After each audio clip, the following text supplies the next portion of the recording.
მოგესალმებით. დღევანდელი გაკვეთილი დაეთმობა საკერავ მანქანას, მასთან მუშაობის წესს, მის გასუფთავებას, მოვლას.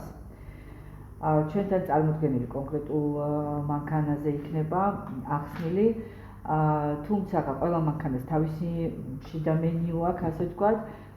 თუმცა აქ იმდენად ისეთ საკვანძე ნიუანსებს აგიხსნით, რომელიც სხვა მანქანებთან მუშაობის დროსაც გამოგადგებათ.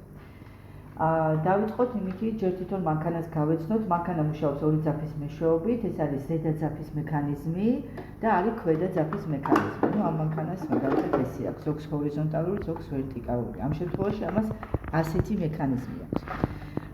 მაქო და მასრის მექანიზმი აქვს ცალკე, ზოგ შიგნით აქვს ჩამონტაჟებული მაქო სისტემა და მხოლოდ მასრებს ცვლიან.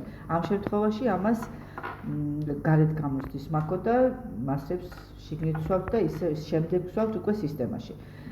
ამ შემთხვევაში გავამახვილებ ყურადღებას ამ სისტემის გასუფთავებაზე და მოვლაზე.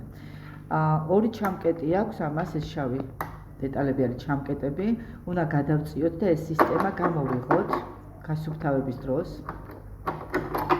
ესე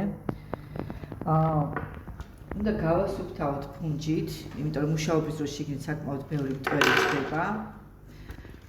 და შემდეგ აი შიდა სისტემაც უნდა გავასუფთავოთ ზედმეტი ბუსუსებისაგან და შემდეგ ხდება მანქანის ყველაზე მნიშვნელოვანი ეტაპი, ეს არის დაზეთვა, იმიტომ რომ თუ არ დაზეთავთ, მანქანა ფიზიკურად ვერ იმუშავებს. რა ადგილში იზეთება ქვედა სისტემა, ნახეთ?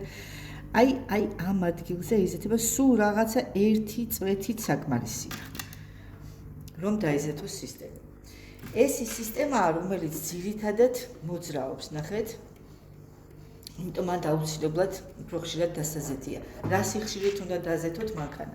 იმ სიხშირით, რა სიხშირით მასთან მუშაობთ შესაბამისად. თუ ხშირად იყენებთ, ხშირად დაზეთეთ, მაგალითად კვირაში ერთხელ, თუ იშვიათად იყენებთ, თვეში ერთხელ, თუმცა ყველაზე კარგი მაინც არის კვირაში ერთხელ, თვეში ერთხელ, ესე წელიწადში ერთხელ არ არის რეკომენდირებული. შემდეგ ავაწყოთ ახლა სისტემა. პირველი ეს დეტალი ჯდება. ესე იმ დონეზე უნდა შესვათ, რომ არ გადმოგივარდეთ.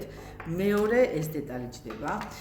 ღარი უნდა ზევით მოათავსოთ, თავისუფალი ღარი, ესე ჩასვათ სისტემაში. ესე და შემდეგ ჩააკეტინოთ უკვე იგივე ჩამკეტებს.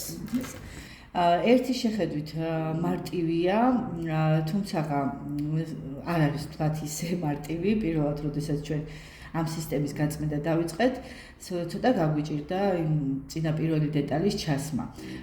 თუმცა შედეგი საბოლოო ჯამში ეს არის და ყველაზე კარგი ვარიანტია მთლიანად მანქანის გაწმენდისთვის ასეთი მეთოდით გაწმენდა.